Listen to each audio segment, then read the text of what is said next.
do potential and major things for the growth of nation building. Young Indians work effectively for promoting leadership skills for its members through learning programs and missions to companies of global excellence in India and abroad. For example, last month we had a session to various industries in Bangalore, like the manufacturing unit of Toyota and Infosys, the IT development, where we learned how the global companies are working, and we were able to peep into the structural format and the organization. YI engages 10,500 students through its 109 chapel platforms. We have Yuva, which will be detailed by at a later time from your teaching faculty members. YI's regional and national summits on theme related to times and the role of youth and its engagement with the government at the state and national level gives an opportunity for the members to become effective leaders with a vision into the future, as just said ahead by Dr. Ravindranath. We are the future and we can do many things, and YI is doing a key role to the nation building. And how does this work? The 27.5% of the national population is in the category of 15 to 29 years and contributing to the 35% of the national income, the gross national income. So this is a key thing, 15, because the members who are sitting in front of me is in this category, and you are able to cater the 35% of the gross national income, and it is quite huge figure when you numbers it out. Young Indians strategy will ensure youth-led innovations are harnessed in national development by 2020, when India's population will be the youngest on the planet. Young Indians recognize the value of youth development towards the country's demographic dividend and works through youth engagement and youth employment and entrepreneurship programs. We believe that it is important to provide spaces for youth to discover their potential, engage with stakeholders, participate in inclusive socio-economic development, and create entrepreneurial solutions to social challenges. The Youth Engagement Program is based on the belief that youth skilling, mentoring, and training leads to their active participation in economic activity. I joined in 2014. Prior to that, I was an NRI until 2013. Starting from 2003 to 2013, I was an NRI.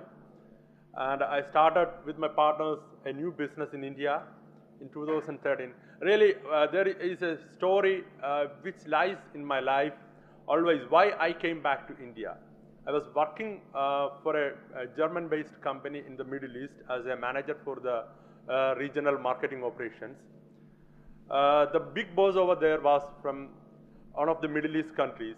And he always joked at me, what you guys can do in India. And I used to attend various seminars and sessions, and one among them realized that India is about to have almost 25 million homes by 2030. You know, just something like if you go and look at this job also, you'll get money in India. Then I was a bit surprised whether we can't come back and live here. One day he really bust his things, and the joke turned into a really serious thing. You can't live in India and you are just relying upon the Middle East to build your home and everything. But then I realized, then I came back and I started my business here. This is the only one instance that I turned to an entrepreneur. So in this associating with the body like young Indians, I got a lot of opportunities. I was able to present the technology what I brings into my business before the Honorable Finance Minister to add into the budget for 2015-16 year. And I was also able to develop a marketing channel for my products through the Women Development Corporation. These are the quick achievements what I got through the young Indians. And what I do. How many of you feel rain is a blessing? Why? Why it is a blessing? Anyone can answer. Be friendly with me, one among you. I am one among you. You can answer me, no problem. Why? Without water we can't survive. And water is the basic of everything. The life started from the Indus Valley where water was there. If you look into any civilization, then the Egyptian civilization, it is called something like the Mississippi. I'm not confusing the words. Anyhow, why water conservation? Now I'm going into a serious subject of conservation. If you look at the statistics mentioned in this slide, you can see 97% of the water which is available in the earth lies in the sea, and 2% of the water lies as the polar icebergs and the glaciers, which is locked. Anyhow, the global warming, something else is happening, but ultimately the sea water level will be increasing. And 1% of the water is available to use for the human applications. Out of this 1%, if you go deeply into the analysis, it is just 0.35% at a potable quality level. The rest 0.65% water is used for agricultural lands or for the industrial applications, which can't be used for potable applications of human needs of daily activities. So water is a limited resource and we have to protect it. So basically these are the sources. You can see groundwater sources, the surface water. Ultimately each and every source gets the water from the rain in our region. There are many reasons why water has to be conserved or has to be harvested. The groundwater depletion is one of the issue, which the sinking groundwater table is another issue which you have to manage it. This is one of the key issue which the Kerala coastal region is having. The groundwater table deplete and the salt water intrusion is getting the salt water into the fresh water, which the normal water get problematic in due course of time. The water pollutions is some of the examples. What I am going to show is the domestic, agricultural and the industrial issues are there. What are the solutions for water crisis? Rainwater is the ultimate source of fresh water. The potentiality of rain to meet the water demand is tremendous. Rainwater harvesting helps to overcome water scarcity. Rainwater harvesting is an ultimate solution for any water crisis. We have a great history of rainwater harvesting. India itself have a rich history of rainwater harvesting. If you look at the nearby places or across India, even if you go to Gujarat or to Alleppey or to Rajasthan, you can see a lot of rainwater harvesting systems.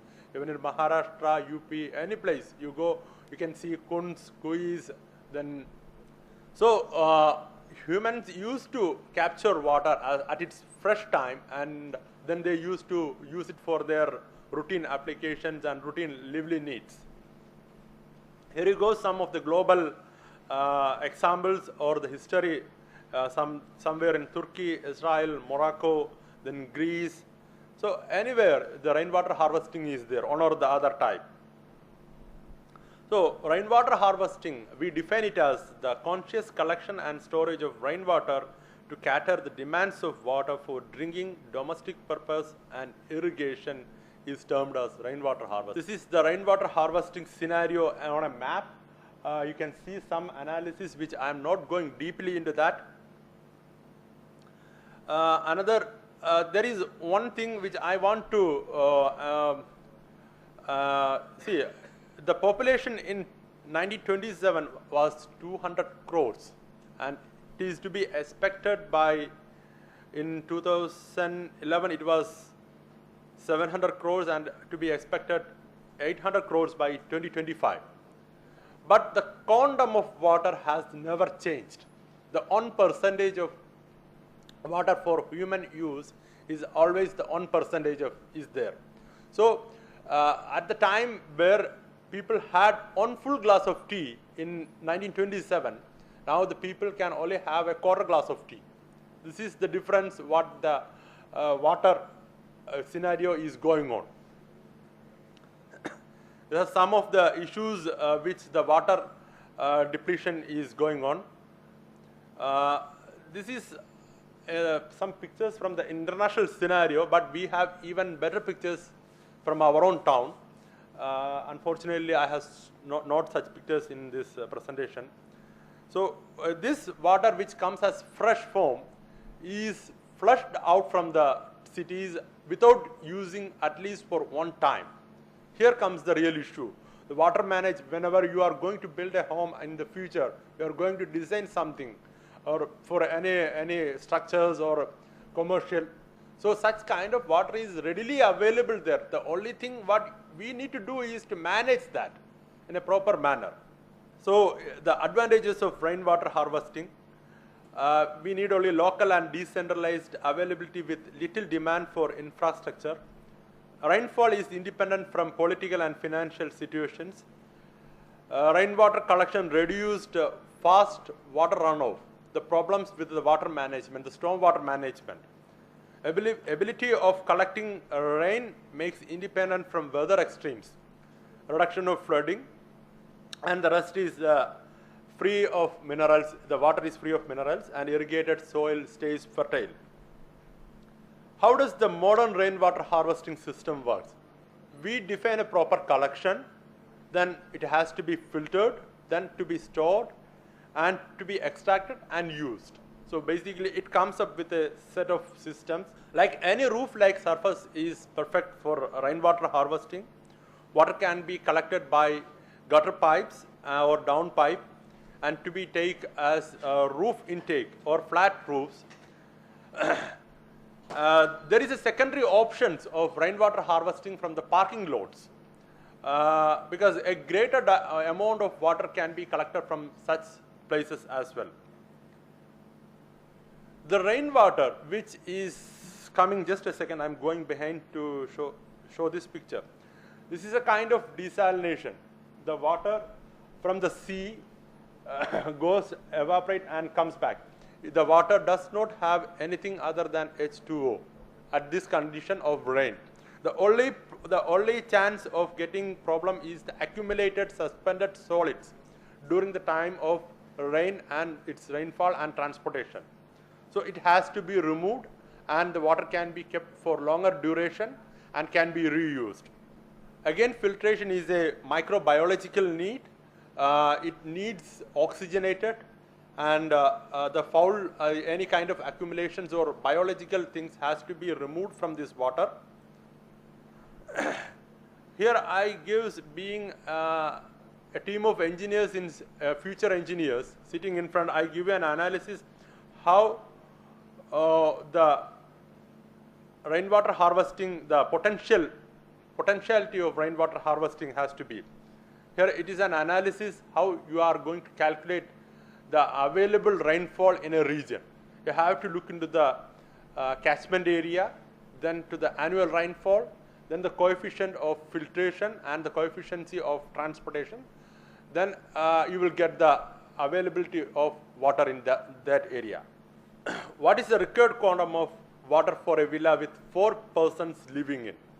Approximately 500 liters a day and 15,000 liters per month and 180,000 liters per annum. and how much water you use for drinking applications. Hardly 25 liters a day, and multiplied by 365, it will be something less than 10,000 to 20,000 liters.